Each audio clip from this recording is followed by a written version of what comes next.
Hello friends, आज हम आपके लिए NCERT geography class 9th and chapter 5th लेके आए हूँ। चैप्टर 5th प्राकृतिक वनस्पति तथा वन्य प्राणी। आज हम प्रकृति की जो नेचुरल वनस्पति होती हैं और जो जीव होते हैं, प्राणी होते हैं, उनके बारे में बात करेंगे। फ्रेंड्स, मैंने अपनी प्लेलिस्ट में first, second, third class 9th के जो भी चैप्टर हैं अभी तक मैंने अपने प्लेलिस्ट चैनल पे डाल दिए हैं। आप प्लेलिस्ट में जाके देख सकते हैं। हमारा देश भारत विश्व के प्रमुख 12 जैव विविधता वाले देशों में से एक है। तकरीबन 47,000 विभिन्न प्रजातियों के पौधे पाए जाने के कारण यह देश विश्व में 7वें स्थान पर है और एशिया के देशों में चौथा स्थान पर है। मतलब ये पूरे विश्व में 7वें स्थान पर और हमारे एशिया में चौथे स्थान पर। भारत में लगभग 15,000 फूलों के पौधे हैं, जो विश्व में फूलों के पौधे का 6% है। भारत में तकरीबन 90,000 प्रजातियां के जानवर तथा विभिन्न तरह की मछलियां ताजे तथा समुद्र पानी में पाई जाती हैं। प्राकृतिक वनस्पति का अभिप्राय है कि वनस्पति का वह भाग जो कि मनुष्य की मदद के बिना अपने आप उत्पन्न होते हैं, वे लंबे समय तक उस पर मानव प्रभाव नहीं पड़ता, उसे अक्षत वनस्पति कहा जाता है। जो स्वयं प्रकृति के द्वारा उत्पन्न होते हैं उसे हम अक्षत वनस्पति कहते हैं। ना ही उनमें कोई मानवीय प्रभाव होता है, ना ही मानव द्वारा उत्पन्न होते हैं, और ये मनुष्य प्रकृति के द्वारा होते हैं, उन्हें हम अक्षत वनस्पति कहेंगे। वह वनस्पति जो कि मूल रूप से भारतीय हैं तथा देशराज कहा जाता है, लेकिन वे पौधे भारत के बाहर से आए हों, उन्हें विदेशी पौधा कहा जाता है, विदेश राज कहा जाता है। वनस्पति जगत का अर्थ क्या होता है? वनस्पति जगत शब्द का अर्थ है किसी विशेष क्षेत्र में किसी समय पौधे की उत्पत्ति से होता है। प्राणी जगत जानवरों के विषय में बतलाता है। वनस्पति तथा वन्य प्राणियों में विभेदित किन कारणों से आता है? पहला, धरातलीय एवं जलवायु भूमध्य उपजाऊ भूमि पर प्राय कृषि की जाती है। ऊपर तथा जर्नल भाग पर मैदान होता है। मतलब जो भूमध्य होता है, ऊपर तो कृषि की जाती है और नीचे जर्नल भाग होता है। मृदा स्थान पर अलग अलग मृदा पाई जाती है, इसलिए विभिन्न प्रकार वनस्पति का आधार यही है, मृदा है।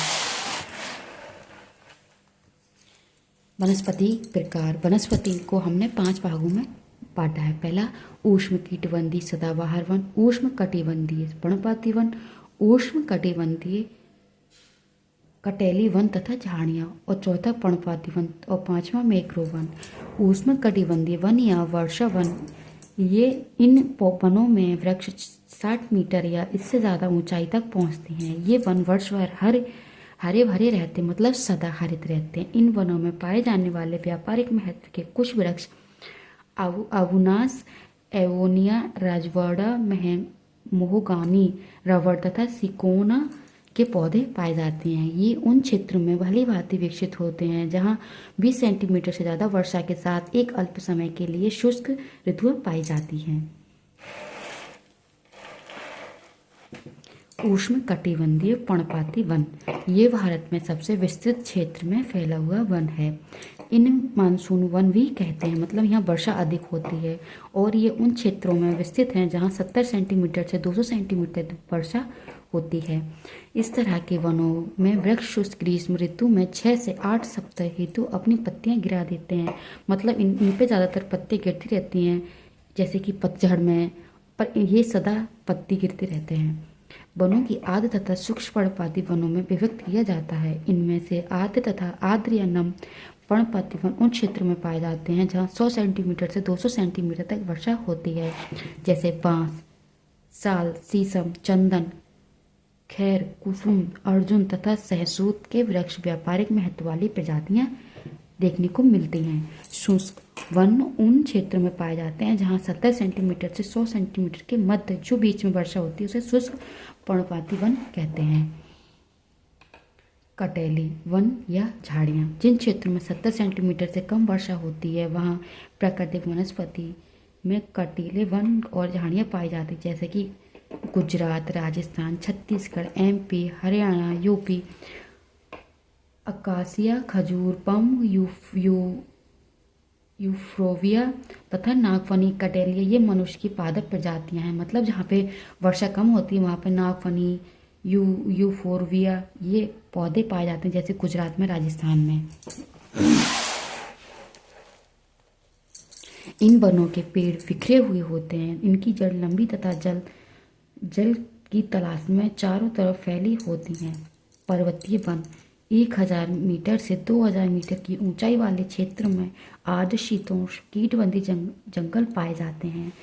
एक 1.50,000 से 3000 मीटर की ऊंचाई के मध्य शंकुधारी वन पाए जाते हैं। चीड़, पाइनस, देवदार, सालवर, फर, स्पूस, सीडर, ईटीसी आदि पौधे पाए जाते हैं। प्रायः 3,600 मीटर से ज़्यादा ऊंचाई पर शीतोष्ण कटिबंधीय वन और घास के मैदान का स्थल अल्पाइन वनस्पति ले लेते हैं। मैंग्रोव वन ये वनस्पति तटवर्ती क्षेत्रों में ज्वार भाटा आते हैं कि सर्वाधिक प्रमुख वनस्पति होती हैं। घने मैंग्रोव एक तरह की वनस्पति है जिसमें पौधे की जड़ें पानी में डूबी रहती हैं। गंगा, ब्रह्मपुत्र, गोदावरी, महानदी, कृष्णा तथा कावेरी नदियों में डेल्टा में ये वनस्पति देखने को मिलती हैं। गंगा ब्रह्मपुत्र डेल्टा में सुंदरी वृक्ष पाए जाते हैं जिनमें मजबूत लकड़ियां प्राप्त होती हैं। उन्हें हम मैंग्रोव वन कहते हैं। वन्य प्राणी देश में 2000 से ज़्यादा पक्षियों की प्रजातियां पाई जाती हैं। ये सकल विश्व का 13% है। ये मछलियों की 2546 प्रजातियां पाई जाती हैं। भारत दुनिया का अकेला देश है जहां शेर तथा वन दोनों पाए जाते हैं। भारत जीव सुरक्षण अधिनियम सन 1972 में लागू किया गया था। एशियाई शेर केवल गुजरात के गिर जंगल में ही पाए जाते हैं। पहला, पारिस्थितिकी तंत्र के असंतुलन का मुख्य कारण लालची व्यापार को अपने व्यवसाय हेतु अत्यधिक तेजवी कराना, रासायनिक और औद्योगिक अपशिष्ट तथा तेजवी जवाब के कारण प्रदूषण।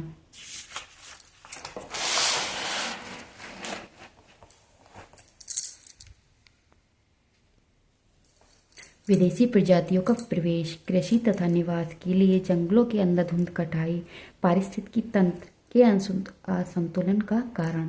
देश में 18 जीव मंडल निश्चय आरक्षित क्षेत्र स्थापित किए गए हैं। पहला, सुंदरवन, मन्नार की खाड़ी। तीसरा, नीलगिरी। चौथा, नंदा देवी। पांचवा, नाकोरेक और तीसरा, गिट निकोबार। सन 1992 से सरकार द्वारा पादप उद्यान को वित्तीय तथा तकनीकी मदद देने की योजना बनाई है। शेर संरक्षण, गैंडा संरक्षण, भारतीय भैंसा संरक्षण तथा पारिस्थितिकी तंत्र के संतुलन हेतु उनकी योजना बनाई गई हैं। 103 राष्ट्रीय उद्यान, 563 पक्षी आश्रय स्थल और कई चिड़ियाघर राष्ट्र के पादप और जीव संपत्ति की रक्षा हेतु बनाए गए हैं। फ्रेंड्स, आप सभी को नोट्स कैसे लगे कमेंट सेक्शन में बताना। वीडियो को ज़्यादा से ज़्यादा लाइक करना एंड शेयर करना, सब्सक्राइब करना ना भूलें।